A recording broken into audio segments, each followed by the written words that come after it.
So I've selected first of all A1, what better place to begin than Bach's Prelude in C minor written for the lute, and if you listen to lute recordings of this you will hear that the lute has no dampers, so there's quite a lot of resonance that builds up. And I have an idea for that in a minute, but let me show you first of all what I'd recommend. The pattern goes like this.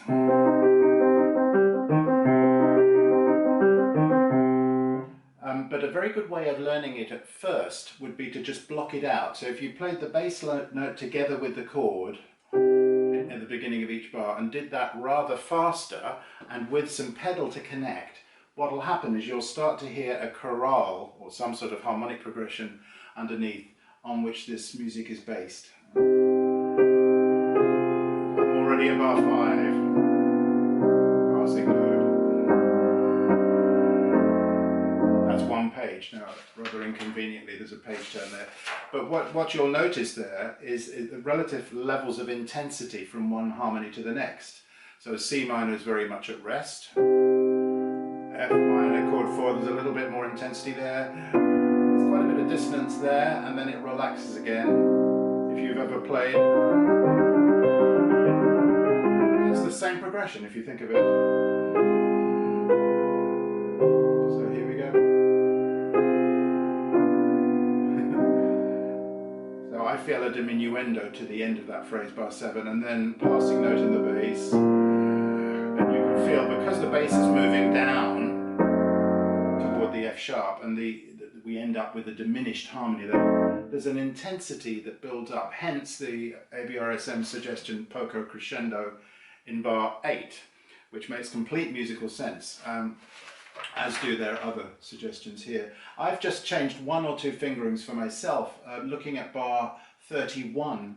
It might be awkward or dangerous to do that fingering, but I think if you tried 2-1-5 instead of 1-2-5, you could pivot around the thumb and reach the bottom note very safely. The same fingering I would suggest. This is just a suggestion anyway, but for bar 38, rather than 1-2, I can see a few accidents occurring. I was going to give you a suggestion for resonance. There are two things you can do. One would be to touch pedal on the first beat, down, lift, down, up, which would be fine.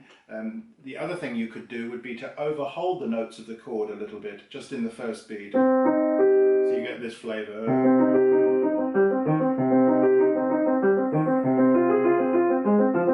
I think is very effective and stylistically very, very good indeed.